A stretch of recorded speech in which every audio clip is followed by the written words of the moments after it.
말씀의 제목이 하나님의 증거라는 제목으로 말씀을 나눕니다. 우리는 계속해서 고린도 전서 말씀을 보면서 사도 바울이 고린도 교회 성도들에게 권면하고 있는 말씀을 보고 있습니다.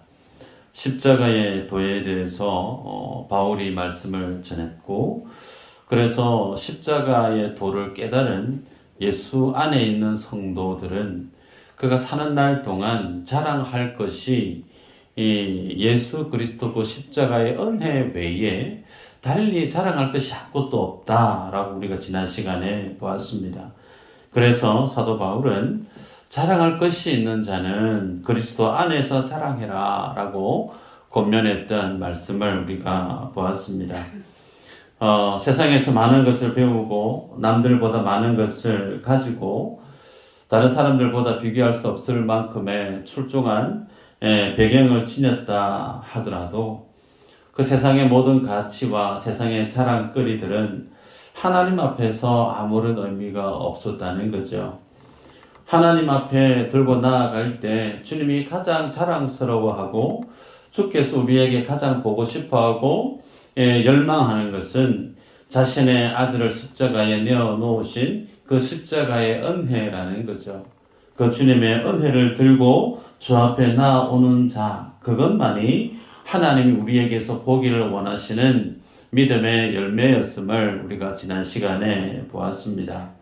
오늘은 사도 바울이 2장에서 그렇게 하나님의 은혜를 십자가의 도를 강조했던 그 주님의 십자가의 그 은혜를 어떻게 세상 가운데 표현하고 있고 드러내고 있는지를 보면서 하나님 앞에 서 있는 내 안에 있는 믿음의 모습, 내가 주님 앞에 어떻게 믿음의 삶을 감당하고 있는지 내 믿음과 사역의 자세를 말씀 앞에 비추어서 말씀 앞에 더 가까이 나아가는 시간이 되기를 주의 이름으로 축복합니다.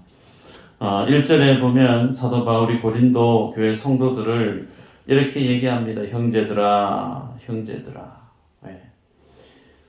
고린도 교회가 사도 바울에 대해서 가졌던 좋지 못했던 모습들이 많이 있었는데 그 중에 사도 바울에게 개인적으로는 그의 사도권에 대해서 그리고 그가 친히 예수님의 인도하심으로 성령의 인도하심으로 고린도 교회를 세웠던 장본임에도 불구하고 이미 우리가 앞서 보았던 것처럼 고린도 안에는 사분오열되어 있었던 교회였음을 우리가 보았습니다.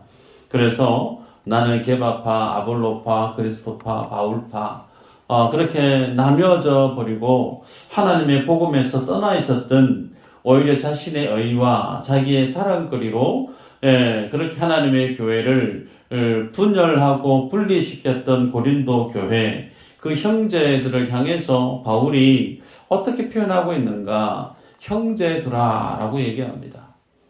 형제라고 하는 그 말은 아델포스라고 그랬죠. 아델포스라고 하는 그 말 안에는 같은 자궁에서 태어난 자라는 뜻을 지니고 있습니다. 예수 그리스도 안에서 같이 그 주님의 능력으로 주님의 행하심으로 만들어진 지체가 아델포스, 형제라고 하는 말이죠.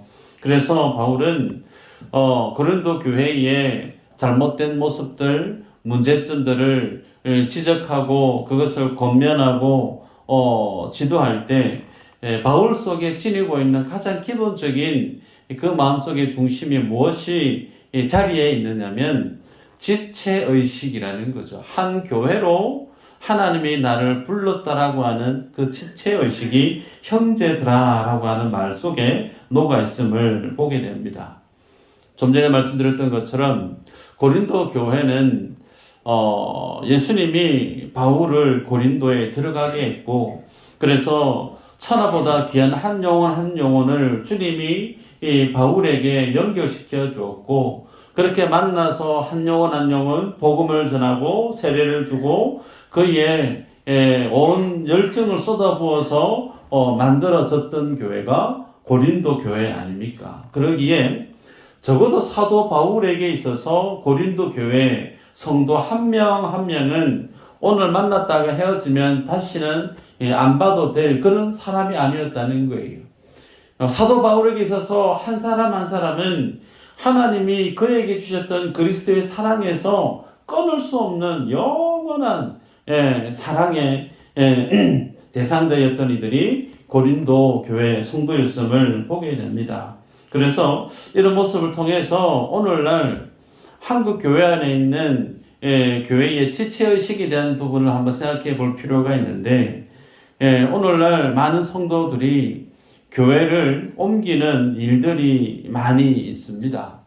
교회를 옮길 수 있는 어떤 명분도 다양할 수 있죠. 그러나 가장 본질적인 교회를 옮겨야 되는, 교회를 떠나서 다른 교회를 가게 되어지는 가장 중요한 어떤 기준은 그 교회 속에 복음이 있는가, 그 교회 속에 하나님의 진리가 왜곡되어 전해지고 있는가, 선포되어지는 하나님의 말씀이 진리에서 떠나 있는 말씀인가, 여기에 있어서만큼은 성도들은 거기에서 양보해서는 안 되죠. 그 외에 다른 성도들 간에 혹은 교역자들 간에 혹은 이런저런 많은 이유들 때문에 교회를 쉽게 옮기게 되어진다라고 하면 그것은 하나님이 세우신 교회다움에 그 지체의식에 반하는 선택이고 결정이라 말할 수 있습니다. 생각해 보시면 고린도 교회 안에 문제가 얼마나 많습니까? 사분오열되어져 있어요. 서로가 내가 더 우월하고 내가 더 잘났다라고 얘기하는, 다른 이들을 폄하하고 깎아내리고 비난하는 그런 어떤 성도들 간의 다툼이 너무나 무성한 그 교회 속에, 그러나 그들 속에 떼어내올 수 없는 것이 한 가지가 있는, 그게 뭐냐면 지체의식이라는 거예요. 내가 고린도 교회 소위 A 집사님을 보기 싫다, B 권사님을 보기 싫다, 그래 내가 다른 교회 가야지. 다른 교회 갈 수 있나요? 없어요. 고린도 지역에 고린도 교회밖에 없어요. 다른 교회가 없기 때문에 다른 교회를 갈 여지, 그런 선택지가 아예 없다는 거예요. 그런 어떤 상황에 비춰볼 때 오늘날 한국 교회를 비롯한 많은 교회 속에 교회 안에 크고 작은 그런 어떤 문제가 있을 때 그 문제를 풀기 위한 선택지로 내가 다른 교회로 옮길까? 라고 하는 이런 생각들은 정말 성경에서 지녀서는 안 될 생각들임을 우리가 유념해 볼 필요가 있다는 겁니다. 그러게 여러분, 곁에 있는 분이 속으로는 정말 안 멋있고 안 훌륭하고 그렇게 보인다 손치더라도 표정은 밝게 지으셔서 정말 하나님의 내게 주신 동력자다, 그렇게 마음을 잡수셔야 돼요. 왜 그러냐면 그분을 누가 보내셨다고요? 하나님이 보내셨어요. 그 하나님 보내신 그분 헤어질 수가 있을까요? 헤어질 수도 없어요. 언제까지요? 우리가 주님 나라 가면 그분 옆에 또 있어요. 인정하십니까? 아멘인가요? 답이 없어요. 하나님이 주신 영혼이기 때문에 어쨌든도 그 옆에 있는 분을 내가 열심히 사랑해야 됩니다. 내하고 좀 많이 다르고 조금 마음에 맞지 않는 모습이 있다 손 치더라도 그 영혼을 주님이 내 곁에 세워두셨다라고 하면 하나님의 주권이에요. 그리고 그 영혼은 내가 주님 나라 가수다 영원토록 함께 얼굴을 마주하고 대해야 될 하나님이 내게 맡기신 영원한 믿음의 동력자는 사실이에요. 아멘 하시기를 바랍니다. 그럼 옆에 있는 분이 인사 이렇게 한번 하실까요? 사랑하는 마음을 담으셔가지고 제 곁에 있어 주셔서 참 감사합니다. 네, 보십시다.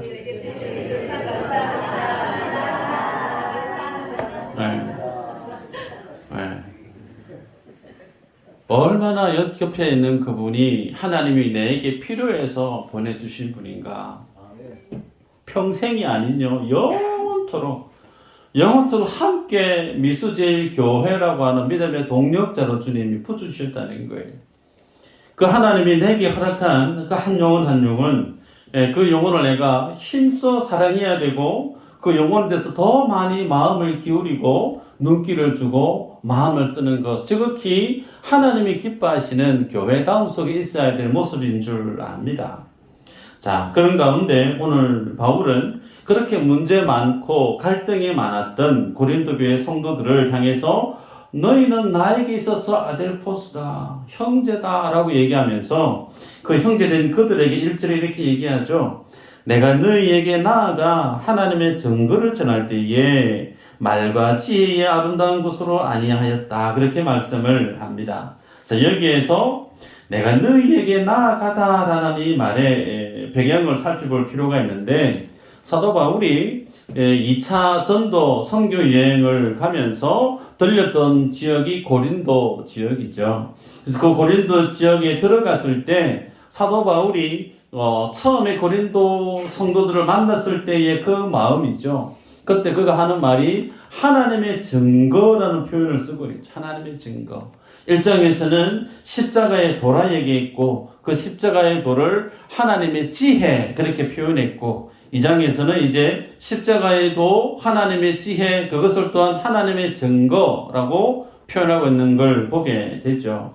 그 하나님의 증거가 뭐냐면 2절에 언급하죠. 내가 너희 중에서 예수 그리스도와 그가 십자가에 못 박히신 것, 소위 예수님 십자가에 못 박혀 돌아가시고 죽으신 것, 이것을 하나님의 증거라고 표현하는데, 자, 이것을 이제 고린도 성도들에게 1대1로 만나서 복음을 전하고 그들을 세례를 주고 하나님의 교회로 개척을 했었는데, 그때 고린도 성도들에게 어떻게 그가 복음을 전했느냐면 말과 지혜의 아름다운 것으로 아니했다 그랬습니다.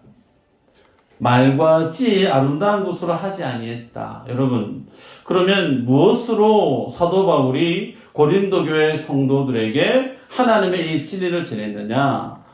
결론에 해당되어지는데 하나님의 능력은 십자가라는 거예요.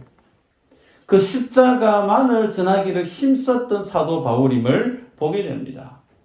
여러분, 사역자에게 있어서 참 부러운 것이 있어요. 찬양을 잘하는 사람. 개인적으로 제가 보면 참 부럽다. 참 하고 싶어도 잘 안 되니까 어쩔 수가 없는 거예요. 또 하나 부러운 게 뭐가 있느냐면 말을 잘하는 사람.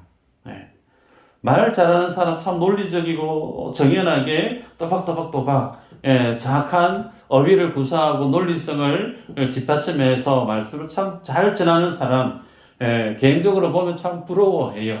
그런데 그래서 앞에 서 있는 말씀을 가르치는 위치에 있는 사람은 가장 말을 잘 해야 되는 거, 소위 말과 지혜의 아름다운 것으로 메시지를 전하는 거, 큰 어떤 강점이고 장점이죠.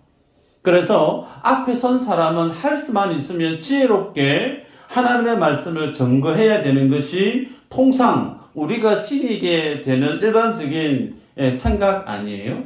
그런데 사도 바울이 고린도 교회 성도들을 만났을 때 그렇게 얘기하지 않았다는 거예요.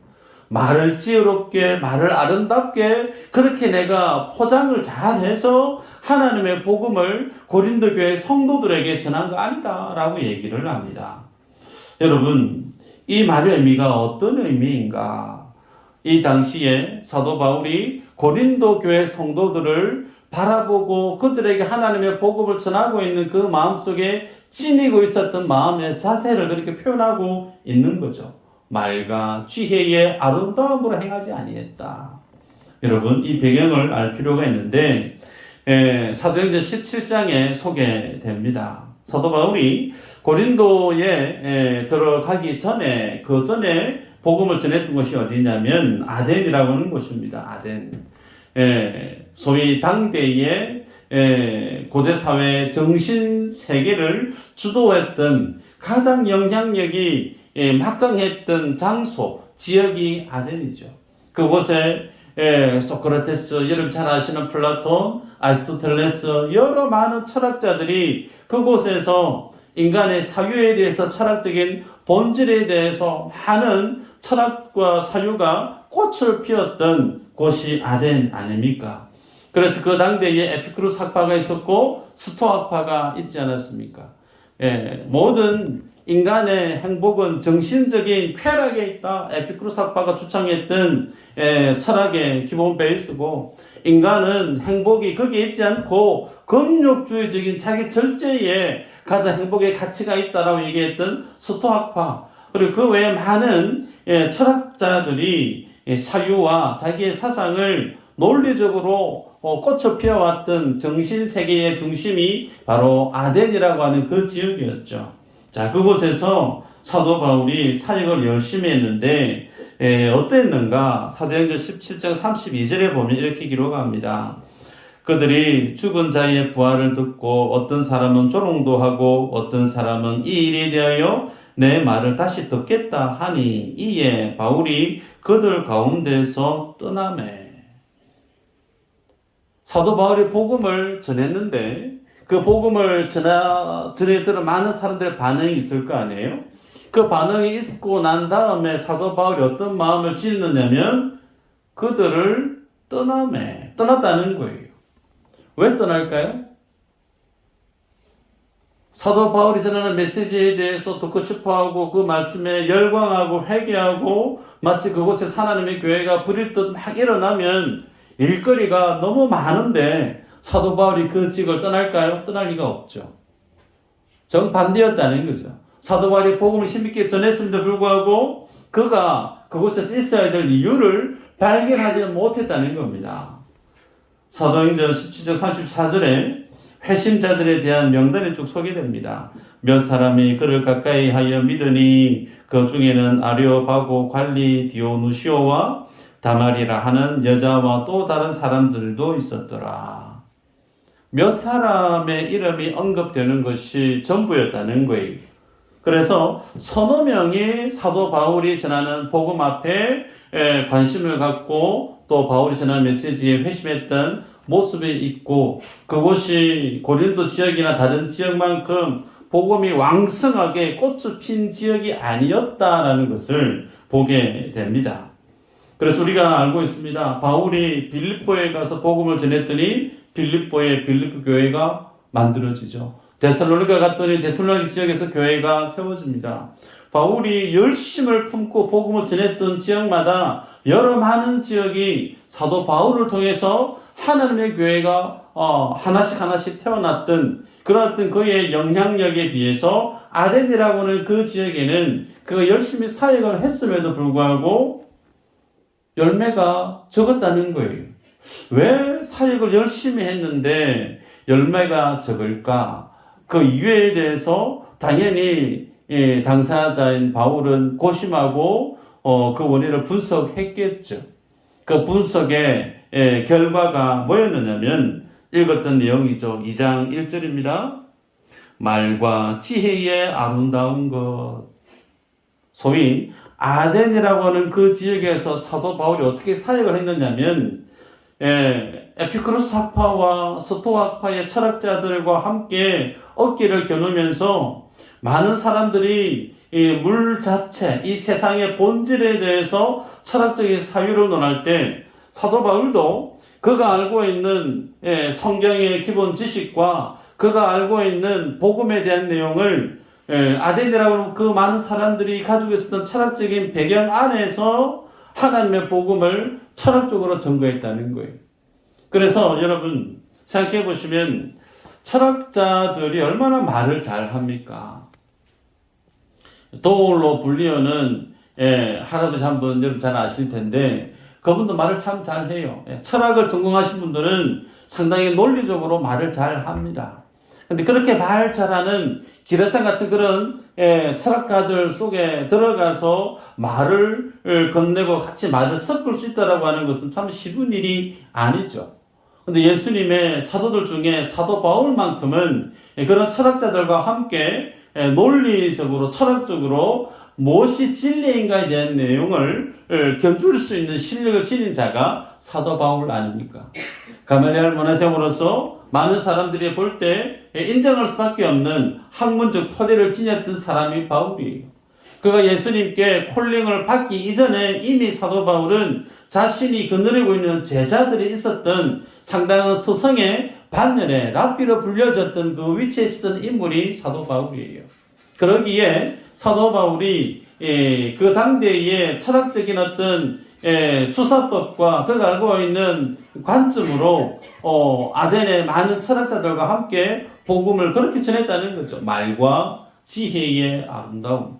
그런데 그렇게 전했더니 결과가 좋지 못했다는 거예요.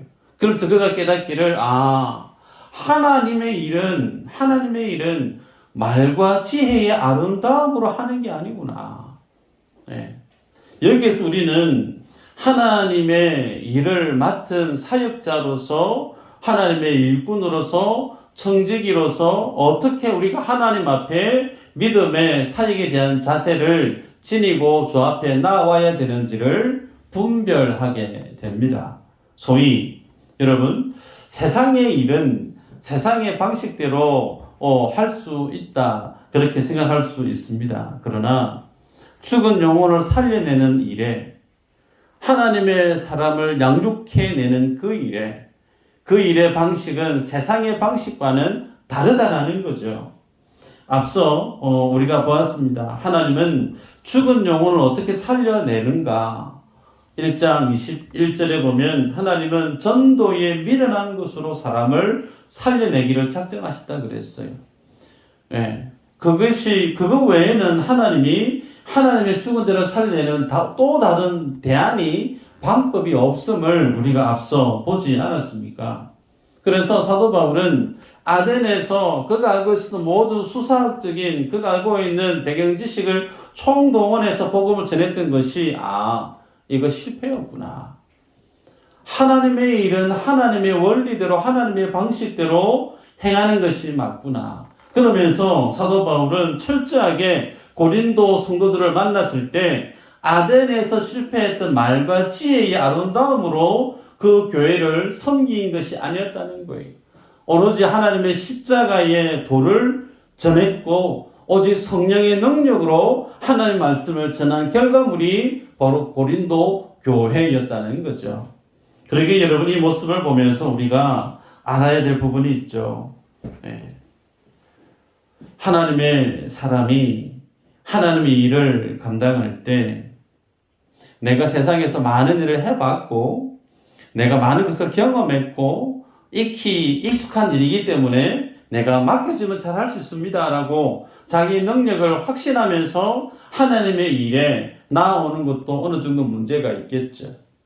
그러나 더 큰 문제가 뭐냐면 나는 능력도 없고 해본 적도 없고 아무것도 되지 않습니다. 그래서 나는 그 일을 맡겨도 못합니다. 라고 하나님이 행하실 일에 대한 부분도 성령께서 우리에게 오셔서 마땅히 우리를 지도해 가실 그 하나님의 일하실 영역도 모두 다 부정해버리는 나는 무능해요. 나는 할 수가 없어요. 라고 그렇게 하나님 앞에 손을 놓아버리는 그 자세도 하나님 앞에 맞지 않다는 거죠.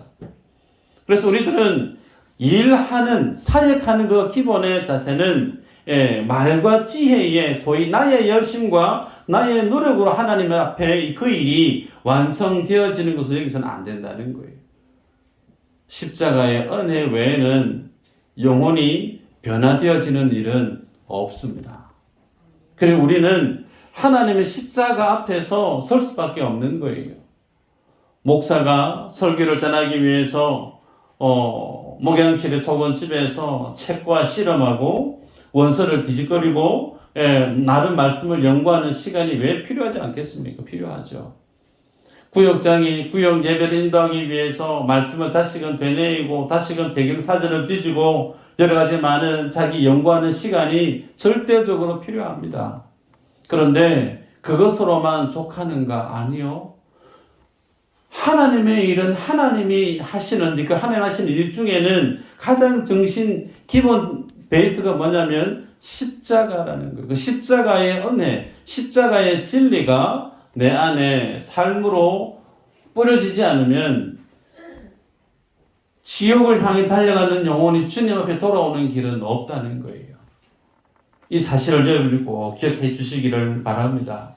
그래서 교회는 영혼을 구원하고 하나님의 복음을 전가하고 생명을 살리는 이 일에 정말 열심을 내야 되고 집중해야 되는데 그 모든 사역의 정점에 교회가 사명자가 서 있어야 될 그 위치는 십자가의 칼날이라는 거예요.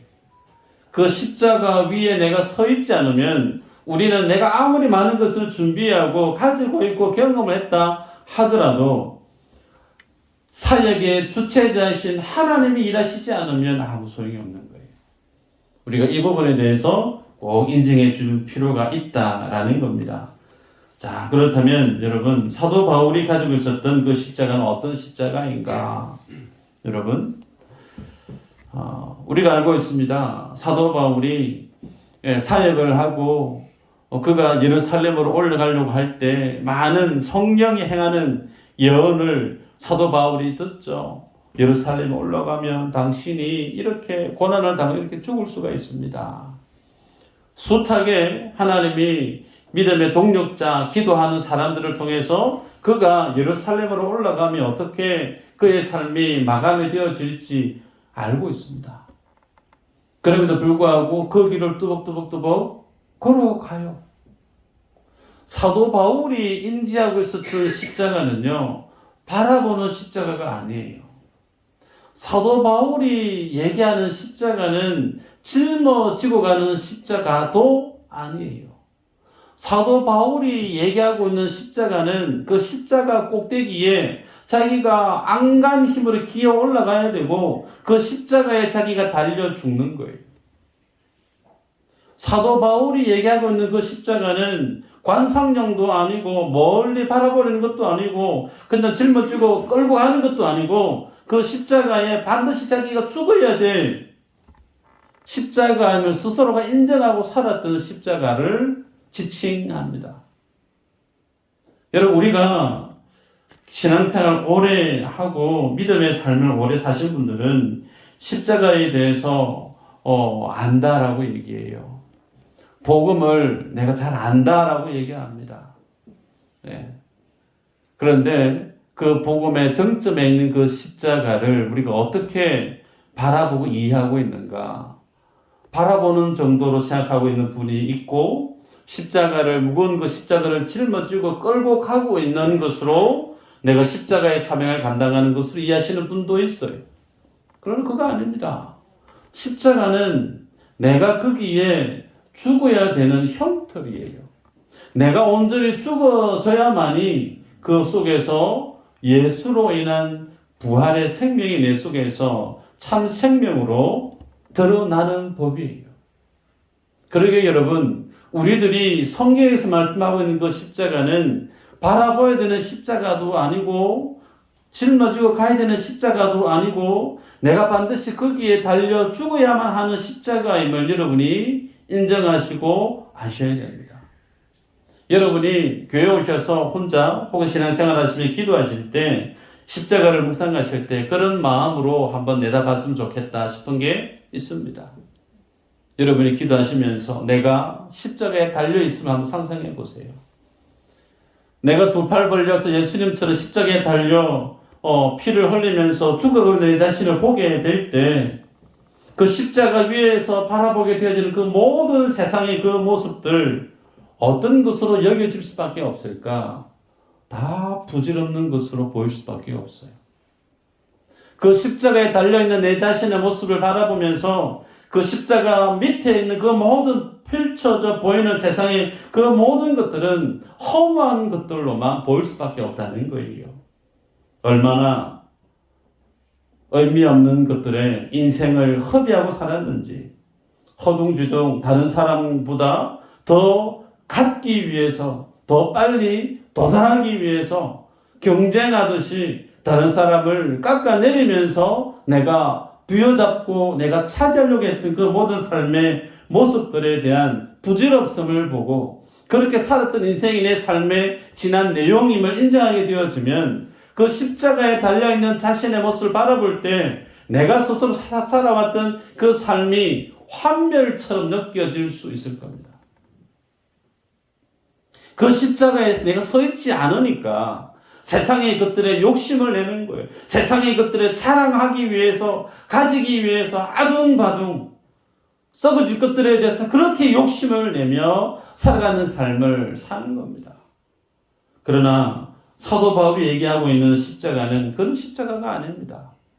다 내려놓고 주님 앞에 갈 때 주님께 가지고 올라갈 수 있는 그것만 바라보고 살아갔기 때문에 철저하게 십자가에 달려 죽을 그 죽음의 자리까지 알고 있음에도 사도 바울은 그 주님의 부르심 앞에, 그 주님의 뜻 앞에 뚜벅뚜벅뚜벅 십자가를 향해 나아갔던 바울의 족적을 우리는 기억하죠. 예수 믿는 삶은 바울이 살았던 믿음의 삶과 다를까요? 아닙니다. 우리 모두가 살아가야 될 믿음의 그 모습은 다르지 않습니다. 동일합니다. 내 믿음의 현 시점의 모습이 어디에 있는지를 한번 점검하는 시간이 꼭 되기를 축복합니다. 여러분, 마틴 루터가 종교개혁을 읽으면서 자기에게 늘 다짐하고 자기에게 선언했던 말이 있어요.